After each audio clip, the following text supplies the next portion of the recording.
When Shane was pulling his hair out, Mr. Moo burst in with food. It's Thanksgiving, so Lacey invited him for dinner. Though not religious, Lacey suggested Mr. Moo lead a prayer before dinner. After all, trying new things doesn't hurt. The next day, while Lacey was hard at work, Norman waltzed in like a kid on Christmas morning with a shiny and damaged fuse box that Lacey had been, but Norman wasn't giving freely. He wanted Lacey to join him for drinks that night. Hesitant, Norman persuaded Lacey to add conduit too. That night, Lacey came home a little later than planned after just a quick drink with Norman, along with a fuse and some conduit because Christmas was just around. Lacey didn't plan gifts for each child. He aimed to brighten the house. The kids dreamed of Mom's surprises, while Shane sat solemnly by the bed. He kept his mouth shut and asked if Mom was out drinking with Norman instead.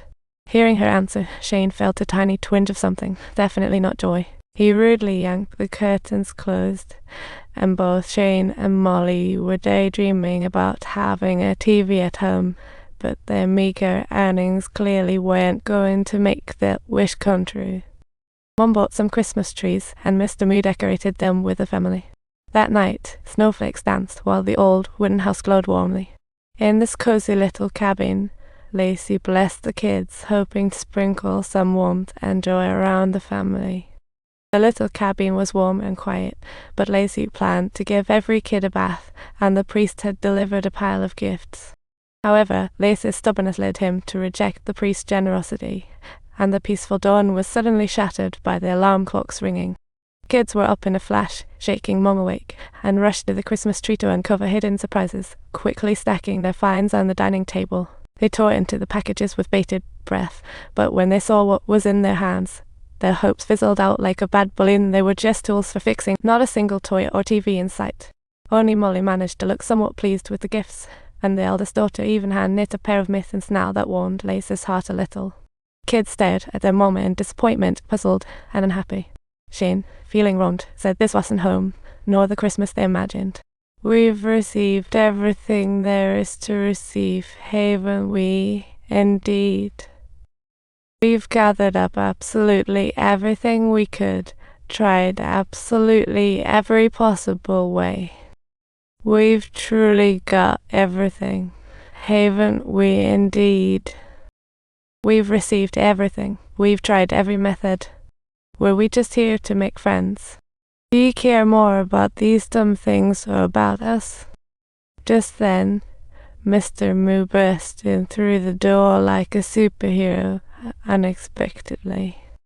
Seeing the tension, Mr. Moo hesitated to intervene, remembering Lacey's no-gifts policy, so he brought a renovation blueprint. He hoped to present it as a Christmas gift to the family, but Lacey stubbornly turned it down again, feeling nothing but guilt as he saw the kids sad. So he asked Mr. Moo to take him to town to check with the priest he visited last night, wondering if there were any spare gifts left.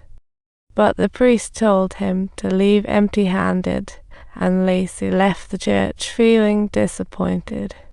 Back at the old cabin, Lacey felt a pang of guilt and didn't hop out of the truck right away. Mr. Moo noticed Lacey's mood and casually asked him if it was warm inside. Lacey replied distractedly and asked Mr. Moo why he didn't fix the cabin up a bit better, maybe to lift Lacey's mood. Maybe because he trusted him. Mr. Moo shared the story of the cabin. Mr. Moo once had a courageous son who served as the pilot of a fighter jet.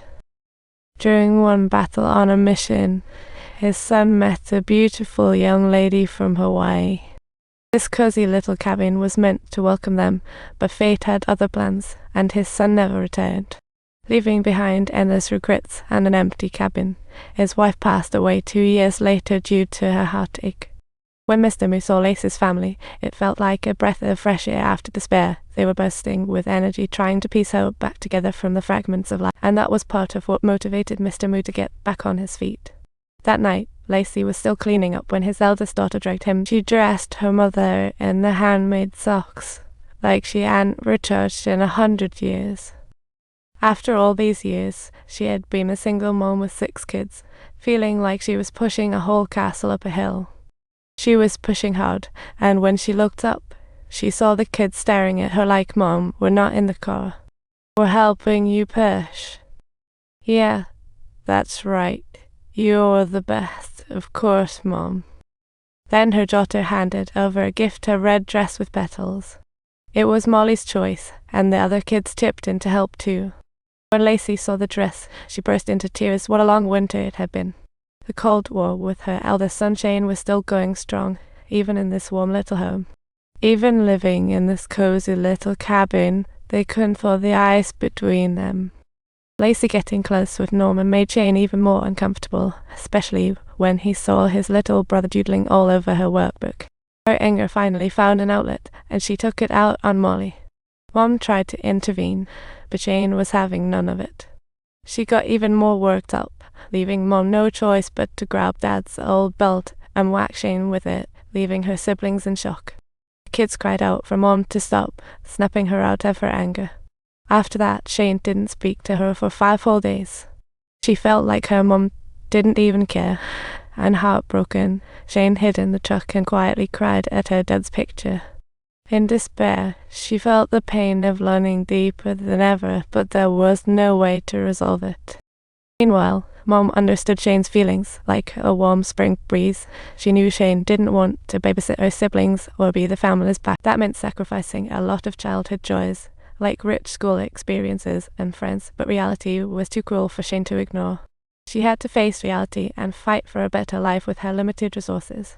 After talking with Mom, Shane felt like she'd grown up a lot overnight. She wasn't quiet anymore. She was ready to take on life's challenges.